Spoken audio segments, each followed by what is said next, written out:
का जो बहुजन समाज है उसका अस्तित्व खतरे में है, उसका शिक्षा, रोजी रोजगार, जीवन जीविका, उसका सब कुछ खतरे में है। उसका कारण है 6,743 जातियों में बहुजन समाज का बिखराव। सामने वाले ने आपको बांटा, आप बट गए, आपको लड़ाया, आप लड़ गए और सामने वाला शासक बना। संकट से उभरने के लिए, ये अपने पीढ़ियों का अस्तित्व बचाने के लिए एकजुट और एक राय होने की जरूरत है। तो आज के दिन ये संकल्प लेके जाएं कि जात और उपजातियों का बिखराव जो आप भी मानते हो और जो समाज को बांटने का काम करता है, समाज को लड़ाने का काम करता है, वो इस देश का सबसे बड़ा राष्ट्रद्रोही है।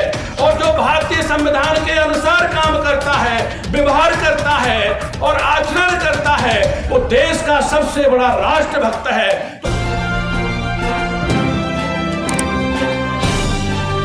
आप देख रहे हैं पब्लिक आवाज टीवी।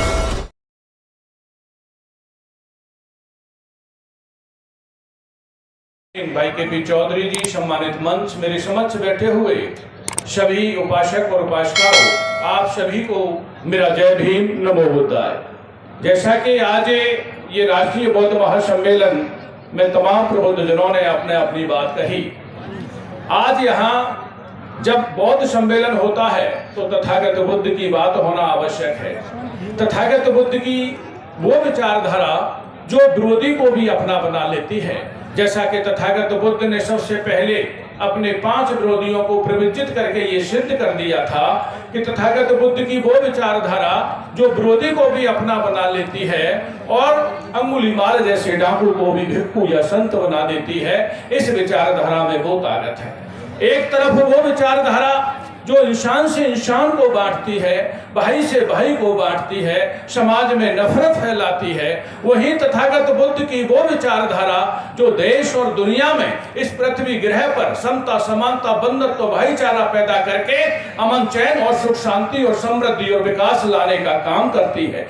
इसीलिए नफरत फैलाने वाली विचारधारा के सापेक्ष में तथागत गौतम बुद्ध की मानव कल्याणकारी वो विचारधारा जो इस दुनिया के सभी जीवों को, सभी मानवों को जोड़ करके सुख शांति और अमन चैन पैदा करती हो, ऐसी विचारधारा वर्तमान में बहुत ही सार्थक और आवश्यक सिद्ध होगी। इसीलिए तमाम ये बौद्ध सम्मेलन भंते सुमित रतन जी द्वारा आयोजित किए जा रहे हैं, क्योंकि समाज में विभिन्न तरीके की विषमताएं, चाहे वो शैक्षिक, सामाजिक, चाहे वो राजनीतिक, विभिन्न तरीके की सामाजिक विषमताएं इस देश में पैदा हो रही हैं। जहां पर विभिन्न तरीके का बिखराव और विषमता पैदा हो जाए, वहां तथागत बुद्ध और बाबा साहब की विचारधारा ही सार्थक सिद्ध हो सकती है। इसीलिए आज इस सम्मेलन के माध्यम से ये समझना बहुत आवश्यक है कि ऐसी विचारधारा जो इस देश में समता, समानता और बंधुत्व, भाईचारा पैदा करे, इस देश के कल्याण के लिए, देश को विश्व गुरु बनाने के लिए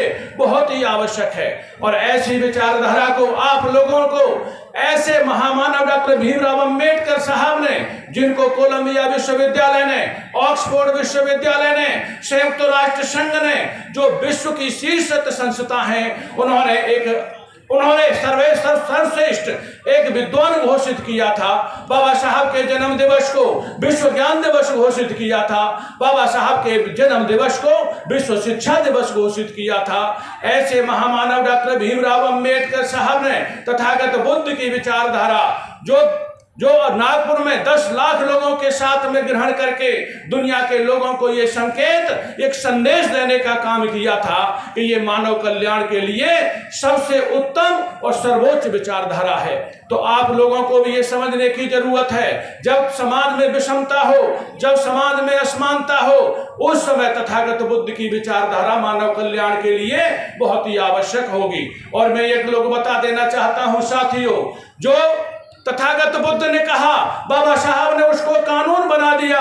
और बाबा साहब ने तथागत बुद्ध की विचारधारा, साहू जी की विचारधारा, फूले साहब की विचारधारा, पेरियार साहब की विचारधारा, माता सावित्रीबाई की विचारधारा को पढ़ करके, समझ करके एक इंटीग्रेटेड आइडियोलॉजी जो मानव कल्याण के लिए सबसे बेस्ट हो सकती थी, इस देश और दुनिया के लोगों को देने का काम किया है। और ऐसे महामानव ने जो दुनिया का सबसे बड़ा विद्वान है, तो हमें ये समझने की जरूरत है कि आज हम बाबा साहब अम्बेडकर से बड़े विद्वान नहीं हैं। जब बड़े विद्वान नहीं हैं तो ये मानने की भी जरूरत है कि जो बाबा साहब ने हमें जो रास्ता दिया है उसी रास्ते पर चल करके हमारी सारी समस्याओं का समाधान हो सकता है। इसीलिए हमें इस विचारधारा को अडॉप्ट करने की आवश्यकता है। आज इस देश में साथियों, आज इस देश का जो बहुजन समाज है उसका अस्तित्व खतरे में है, उसका शिक्षा, रोजी रोजगार, जीवन जीविका, उसका सब कुछ खतरे में है। उसका कारण है 6,743 जातियों में बहुजन समाज का बिखराव। सामने वाले ने आपको बांटा, आप बट गए, आपको लड़ाया, आप लड़ गए और सामने वाला शासक बन गया।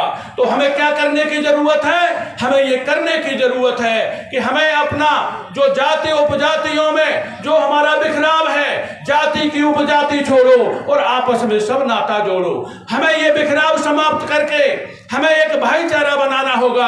आज बौद्ध सम्मेलन सदगुरु संत कबीर साहब के जन्मोत्सव पर एक संकल्प लेना होगा कि 85 का बहुजन समाज ही मेरा परिवार है, यही मेरा समाज है। जब इस संकल्प के साथ बहुजन एकता बनेगी तो बहुजन वजूद बनेगा, और जब एकजुट और एक मत होकर के बहुजन समाज आगे बढ़ेगा तो देश का शासक अम्बेडकरवादी होगा, मानवतावादी होगा।